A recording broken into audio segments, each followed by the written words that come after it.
উত্তরে জেঁকে বসেছে শীত, প্রতিদিনই কমছে তাপমাত্রা। বিস্তারিত জানাতে ঠাকুরগাঁও জেলা শহরে আছেন রিপোর্টার জিয়াউর রহমান বকুল। সরাসরি যাচ্ছি তার কাছে। দিন যত যাচ্ছে ততই বেশি কিন্তু এই শীতের যে তীব্রতা, সেই তীব্রতা কিন্তু বাড়ছে। পাশাপাশি আমরা যেটি লক্ষ্য করছি যে হিম শীতল যে বাতাস, সেই বাতাস কিন্তু বইছে। এর পাশেও কিন্তু আমরা যেটি লক্ষ্য করছি ঘন কুয়াশায় পথঘাট মাঝে মাঝেই কিন্তু ঢাকা থাকছে। সবচেয়ে বড় বিষয় হচ্ছে যে এই সময়টাতে যেই শীতের তীব্রতা, সেই শীতের তীব্রতার কারণে সাধারণ মানুষের যেই চলাচল, সেই চলাচল কিছুটা ব্যাহত হচ্ছে। এবং সবচেয়ে বড় বিষয় হচ্ছে যে এই অঞ্চলের মানুষ যারা আছে, যারা খেটে খায় এবং দিন যাপন করে, তাদের কিন্তু সবচেয়ে বেশি সমস্যা হচ্ছে। তাদের যে আয়ের উৎস, অর্থাৎ যারা দিন আনে দিন খায়, যারা রিক্সা চালক, ভ্যান চালক, তাদের কিন্তু পরিস্থিতি দিন যত যাচ্ছে তত বেশি কঠিন হচ্ছে। অর্থাৎ ভোর সকালে তারা বের হয়ে তারা শহরে এসে তারপরে কিন্তু ভাড়ায় যে পরিচালিত করত যানবাহন, সেই ভাড়া কিন্তু এখন আর আগের মতো হচ্ছে না। সে কারণে তাদের যে দুর্ভোগ, সেই দুর্ভোগটা বাড়ছে দিন দিন।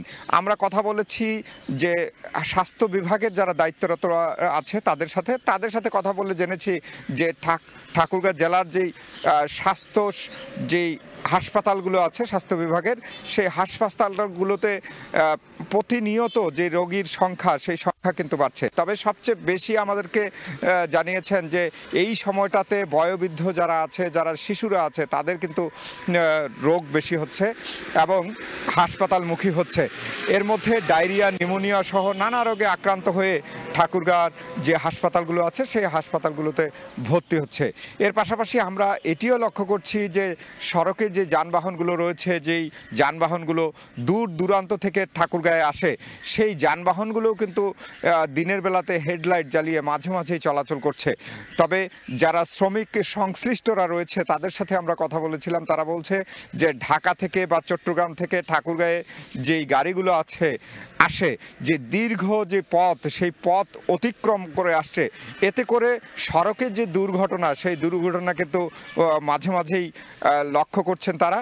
এবং ঘন কুয়াশায় পথঘাট ঢাকা থাকার কারণে তাদের যেই যানবাহন চালানোর ক্ষেত্রে যেই সমস্যা, সেই সমস্যাগুলো সম্মুখীন হচ্ছেন।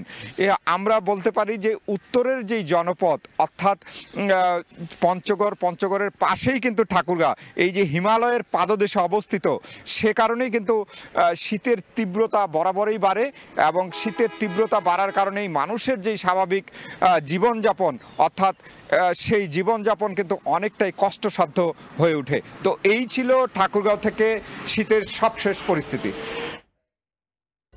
ঠাকুরগাঁও থেকে শীতের সবশেষ পরিস্থিতি জানাচ্ছিলেন সহকর্মী জিয়াউর রহমান বকুল।